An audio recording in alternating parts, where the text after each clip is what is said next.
تو آقا نے فرمایا نہیں، الید العلیا خیر من الید السفلی، ہاتھ تو دو ہی، یا اوپر والا ہاتھ ہے یا نیچے والا ہاتھ ہے، ہاتھ دو ہی ہیں، یا اوپر والا ہے یا نیچے والا ہے، فیصلہ آپ کر لو اوپر والا ہاتھ بننا ہے یا نیچے والا بننا ہے، یہ فیصلہ آپ کا ہے کون سا ہاتھ بننا ہے۔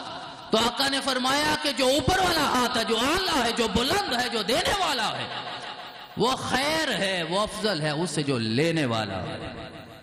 اب کب اس نے کہا کہ دینے والا درم و دینار ہی قربان کرے؟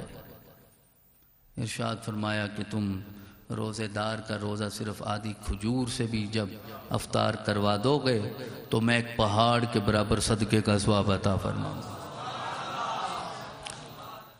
آئی فون 15 پرو میکس کا کیلکولیٹر بھی حساب نہیں کر سکتا اس کی رحمت کا۔ تو پھر ہمیں اس احساس کو اپنے دل میں پختہ کرنا ہے کہ وہ عطا فرمانے والا، تو آپ نے دیے ہوئے میں سے کہتا ہے آگے خرچ کرو، آگے پیش کرو، تاکہ مال بھی پاک ہو جائے، تمہارا نفس بھی پاک ہو جائے۔ اور جس طرح یہ فرمایا گیا کہ زکوٰۃ کا دوسرا معنی ہے نشو و نما کا ہونا، بڑھوتری، زیادتی، پہلے سے زیادہ ہونا، اور ہم سمجھتے ہیں کہ دینے سے کم ہو گیا۔ چلیے کسی واعظ کی بات، کسی خطیب کی بات، کسی قاری کی بات، کسی محدث کی بات، کسی شاعر کی بات میں نہیں کرتا۔ آقا کریم نے ارشاد فرمایا میرے صحابہ، میں قسم کھا کر کہتا ہوں کہ جب تم اللہ کی بارگاہ میں خرچ کرتے ہو تمہارا مال بڑھ جاتا ہے۔ اب صادق اور امین کو قسم کھانے کی ضرورت کیا ہے؟ صادق اور امین نے قسم کھائی ہمارے ایمان کو پختہ کرنے کے لیے کہ ہم 100 لے کے نکلے تھے، 2 3 4 دے کے واپس آئے اور آ کے کیلکولیٹر نے بتایا 100 تھے 96 رہ گئے، تو مائنس ہو گئے نا۔ تو اب دنیا کا حساب تو یہی بتائے گا، دنیا کا فلسفہ تو یہی بتائے گا، استاد بھی یہی بتائے گا، بڑا بھی یہی بتائے گا، ماں باپ بھی یہی سمجھائیں گے، چلیں دینا بھی ہے تو 4 دینے کی ضرورت کیا تھی، 2 ہی کافی تھے۔ لیکن میرے پیارے رسول نے ارشاد فرمایا کہ دنیا کے حسابوں کو چھوڑو، میں محمد ضمانت دیتا ہوں قیامت والے دن تیرا حساب میں پورا کر دوں گا۔ تو اب آقا حساب پورا کریں گے، آقا عطا فرمائیں گے، تو پھر حوصلہ تو دینا ہے۔ 1400 سال بعد دینا کیا دینا ہوا؟ یہ کیا کمال ہوا؟ یار آج دینا کیا کمال ہوا؟ دینا تو کمال تب تھا جب آقا نے کوہ صفا پہ کھڑے ہو کے پہلا خطبہ ارشاد فرمایا تھا۔ دینا تو کمال تھا جب آقا دار ارقم میں تشریف فرما تھے۔ دینا تو کمال تھا جب شب ہجرت آقا نے اعلان فرمایا۔ دینا تو کمال تھا جب بدر میں ظاہری طور پہ کوئی ساز و سما موجود نہیں ہے اور آقا اشارہ کرتے جاتے ہیں، صحابہ سب کچھ قربان کرتے چلے جاتے ہیں۔ تو آپ نے تو کہانیاں پڑھی ہیں صدیق اکبر کیسے بنتے ہیں، آپ نے تو کہانیاں سنی ہیں فاروق اعظم کیسے ہوتے ہیں، آپ کو یہ جو غنی غنی کی داستان سنائی گئی تو آپ کو پتہ چل گیا کہ عثمان غنی نے یہ درجہ کیسے پایا، مولا علی نے کیسے پایا، جناب زہرا نے کیسے پایا، حضرت صہیب رومی نے کیسے پایا، وہ تاجروں کا بادشاہ یہ نفع کا سودا کر کے اب یہ سیرت کی کتابیں، حدیث کی کتابیں، تاریخ کی کتابیں، یہ اولیاء کے در جناب داتا صاحب سے لے کر حضرت خواجہ غریب نواز تک یہ ساری داستانیں ہمیں یہ بتا رہی ہیں کہ یار یہ لوگ اللہ سے لے کر اس کے بدلوں میں تقسیم کرتے رہے، میرے رب نے ان کو بھی داتا بنا دیا، غریب نواز بنا دیا، گنج بخش بنا دیا۔ آج تم بھی کھڑے ہو جاؤ اس کی بارگاہ میں پیش کر کے دیکھو، میرا رب تمہیں بھی اتنا عطا کرے گا کہ زمانہ مانگتا جائے گا، تم ان کی جھولیاں بھرتے چلے جاؤ۔ اب تو کوئی ایسا انڈٹھا سودا نہیں ہے کہ پتہ نہیں کیا بنے گا۔ آج تو تیرا حرم جہاں ہر روز لوگ حاضر ہوتے ہیں، کعبہ میں ایک بھی بت موجود نہیں ہے۔ زمانہ سا جملہ عرض کرنے لگا ہوں، آج تو ایک بھی بت موجود نہیں۔ ابھی شاہ صاحب ہو کے آئے، پورا قافلہ ہر مہینے لوگ جاتے ہیں۔ سجدہ کرنا کمال ہے، سجدہ کرنا نصیب ہے، سجدہ کرنا مقدر ہے۔ آج بھی جو جائے گا، کمال تو تب تھا جب اندر بت تھے، لوگ محمد رسول اللہ کے قدموں میں سجدہ کیا کرتے تھے، تو کوئی سوال نہیں آتا تھا۔ 360 بت تھے نا، اور وہ کعبے کو ظاہری طور پہ بھی پاک کر دیا گیا۔ کس موقع پہ؟ فتح مکہ کے موقع پہ 8 ہجری میں۔ تو آقا کریم وہاں تشریف فرما ہوتے تھے، تو کیا سیدنا صدیق اکبر نے کبھی سوال کیا؟ کیا جناب فاروق نے کبھی سوال کیا؟ کیا مولود کعبہ نے کبھی سوال کیا؟ کیا حضرت سیدنا عثمان نے کبھی سوال کیا؟ کیا جناب زبیر و طلحہ نے کبھی سوال کیا؟ کیا حضرت سعد و سعید نے کبھی سوال کیا؟ کوئی سوال نہیں تھا۔ سارے جانتے تھے کہ ایمان کسی ایک روح میں سجدہ کرنے کا نام نہیں، ایمان تو مصطفیٰ کے نقش قدم میں جھک جانے کا نام ہے۔ تو جب آقا نے ضمانت دی ہے کہ دیکھو تو دیکھو، چلیں۔ قیامت والے دن کرسی صدارت پہ کون ہوگا؟ بولو، کرسی صدارت پہ کون ہوگا؟ اپنی شان کے مطابق، اپنی شان جلال کے مطابق میرا رب تشریف فرما ہوگا۔ اور اس مجلس کا مہمان خصوصی کون ہوں گے؟ میرے اور آپ کے آقا ہوں گے نا مہمان خصوصی۔ تو جب ضمانت دینے والا اس مجلس کا مہمان خصوصی ہوگا تو پھر ڈر کیا ہے؟ پھر خطرہ کیا ہے؟ پھر خوف کیا ہے؟ پھر خدشہ کیا ہے؟ وہ کسی نے کہا تھا خطاب کرتے ہوئے جوش خطابت میں کہ یار وہ قبر جس میں اندھیرا ہوگا، وہاں بچھو بھی کاٹیں گے، وہاں دردناک کیفیت ہوگی۔ جب وہ روب اور خوف کی کیفیت طاری ہو گئی تو ایک بزرگ نے کھڑے ہو کے یہ سوال کیا تھا کہ حضرت خطیب عالی شان، ہم مان گئے کہ وہاں یہ کیفیت ہوگی، ذرا یہ بتاؤ قبر میں میرے محمد بھی تشریف لائیں گے یا نہیں لائیں گے؟ تو بتایا گیا کہ آقا تو جلوہ دھر ہوں گے، کہا جب آقا تشریف لے آئیں گے تو ہمیں اندھیرے کا کوئی ڈر نہیں ہے، مصطفیٰ کے قدموں سے لپٹیں گے، رب اپنی رحمتیں عطا فرما دے گا۔ تو ہماری نماز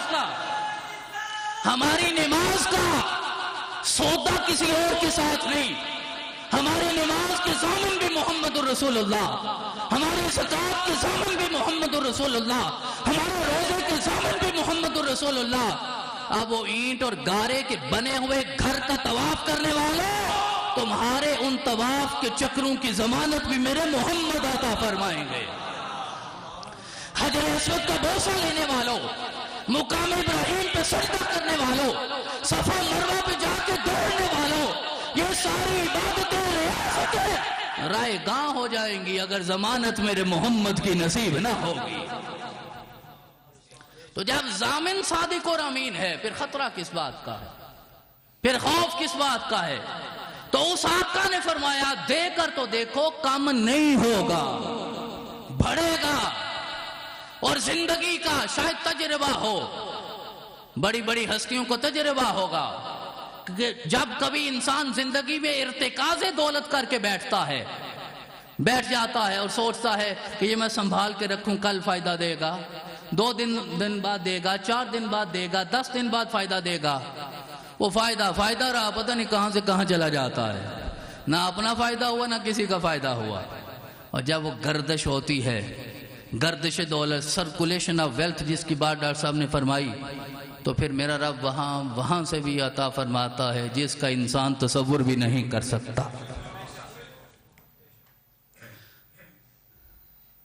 تو دولت کی مساویانہ اور منصفانہ جو تقسیم ہے، اور یہ بھی کوئی کہانی ہے، یہ کوئی افسانہ ہے کہ حضرت سیدنا عمر بن عبدالعزیز کے دور میں، حضرت سیدنا عمر بن عبدالعزیز کے دور میں کہ زکوٰۃ دینے والے تو چوکوں چراہوں پہ کھڑے ہوتے تھے، لینے والا کوئی نہیں ہوتا تھا۔ ہمیں تو یقین ہی نہیں آئے گا، پتہ ہے کیوں ایسا ہوتا تھا؟ کہ اس وقت ریاست اسلامیہ میں زکوٰۃ کا نظام تھا، سودی نظام نہیں تھا۔ تو ہم تو وہاں پیدا ہوئے جہاں آج دانشور ہمیں یہ سمجھا رہے ہیں کہ کہ سود کے بغیر دنیا کا نظام نہیں چلتا، انٹرسٹ فری نہیں ہو سکتا، سودی نظام کا خاتمہ نہیں ہو سکتا۔ ہاں تو نہیں ہو سکتا نا، جب تک آپ میرے مصطفیٰ کریم کے دیے ہوئے نظام سے وابستہ نہیں ہو گئے تو اس وقت تک تو گزارا نہیں ہوگا۔ سیاسی نظام ہے تو میرے رسول کا، معاشرتی نظام ہے تو میرے رسول کا، معاشی نظام ہے تو میرے رسول کا، عدالتی نظام ہے تو میرے رسول کا۔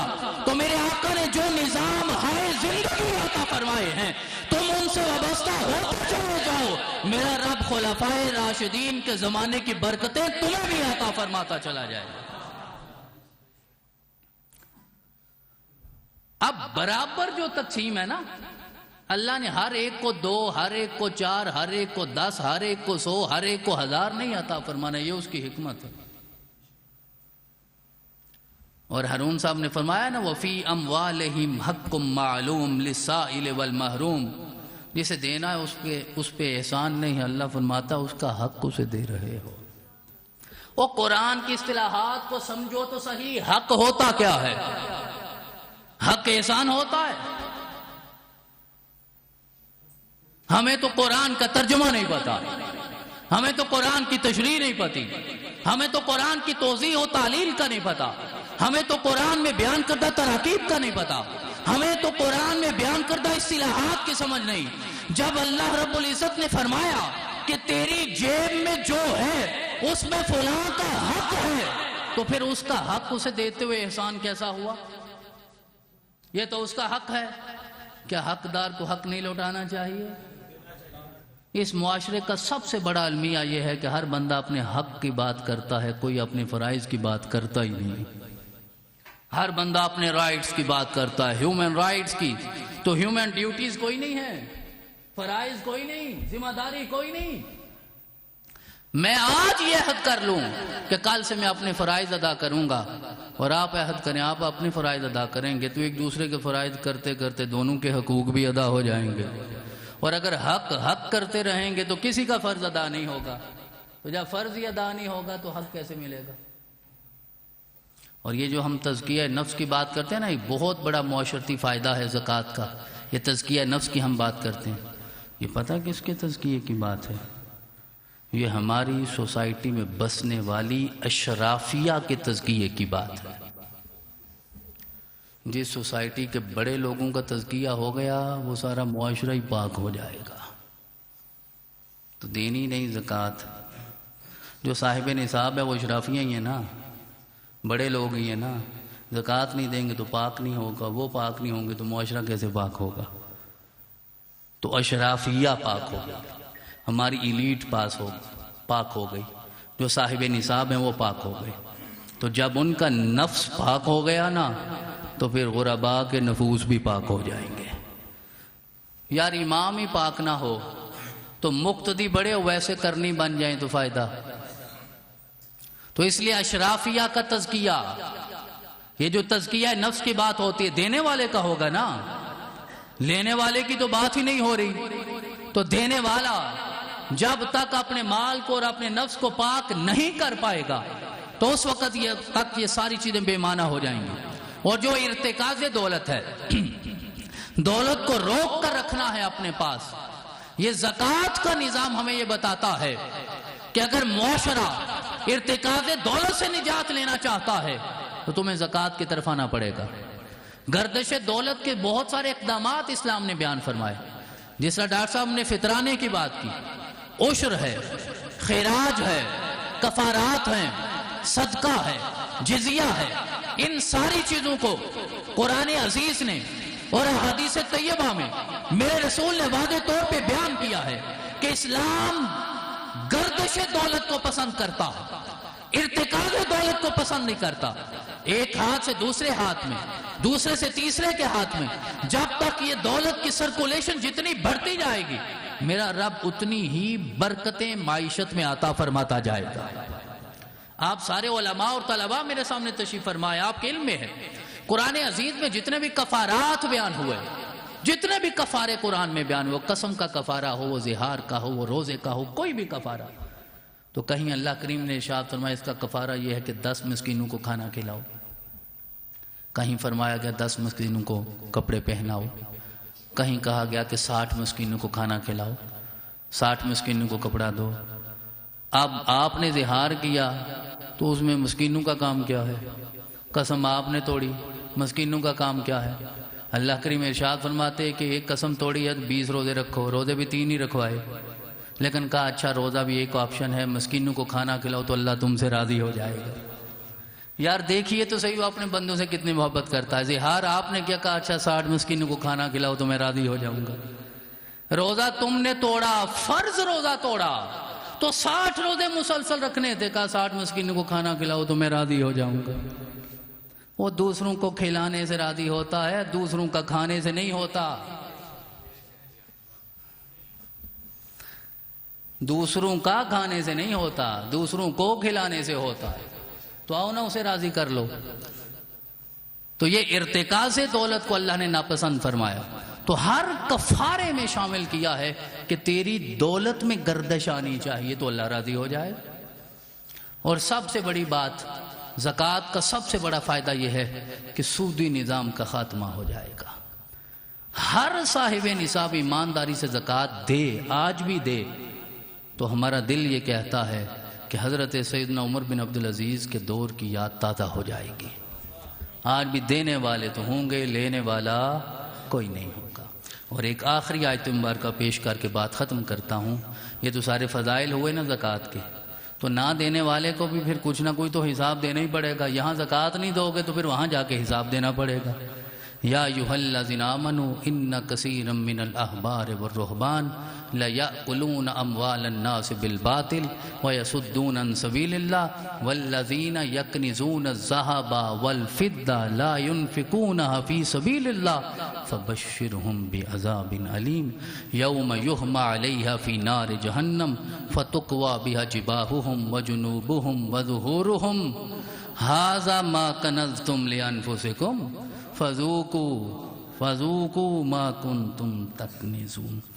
آخر میں آج کی اس مبارک مجلس میں ہمارے بہت پیارے ایک بھائی دوست جو یو کے میں تشریف فرما تھے، تو وقت آخر آیا، دنیا سے رخصت ہو گئے، حاجی محمد خلیل صاحب، ان کے لیے ہم خصوصی طور پہ دعا کریں گے کہ اللہ کریم ان کے قبر کے سارے درجات کو، قبر کے سارے مراحل کو آسان فرمائے اور درجات میں بلندی عطا فرمائے، زندگی کی ساری خطاؤں کو معاف فرمائے۔ یہ والد محترم ہیں ہمارے بھائی فاروق خلیل صاحب کے، زرق خلیل صاحب اور معروف خلیل صاحب، ان کے والد گرامی حاجی محمد خلیل صاحب کی دنیا سے رخصت ہوئے۔ سارے دعا کیجئے گا، قبلہ پیر صاحب خصوصی دعا فرمائیں گے۔ اللہ کریم ہم سب کو بھی تیاری کرنے کی توفیق عطا فرمائے، اور ان کی والدہ محترمہ مطلوب بھی ان کی صحت کے لیے دعا کریں گے۔ اللہ کریم ان کا سایہ ان کے بچوں کے سروں پہ سلامت فرمائے۔ معزز محتشم حاضر و ناظرین، دعا کا وقت ہے۔ قبلہ پیر صاحب سے گزارش کروں گا کہ تشریف لائیں، دعا فرمائیں۔ جن حضرات کے دعا کے لیے ڈاکٹر صاحب نے قبلہ پیر صاحب کو عرض کی ہے، میں بھی ایک ہمارے بڑے پیارے دوست نعت خواں عبداللہ خاقان ڈار صاحب، ان کے سگی خالہ کا جوان بیٹا ہارٹ اٹیک سے اللہ کو پیارا ہو گیا ہے۔ میں قبلہ پیر صاحب سے گزارش کروں گا جب سارے مرحومین کے لیے دعائے مغفرت فرمائیں تو ان کے لیے فرمائیں۔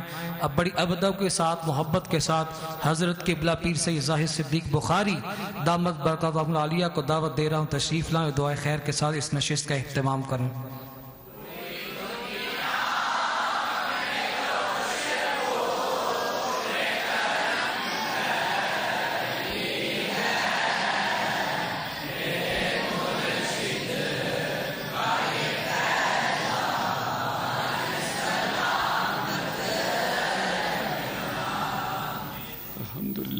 العالمین والعاقبۃ للمتقین والصلاۃ والسلام علی سید الانبیاء والمرسلین وعلی آلہ وصحبہ اجمعین۔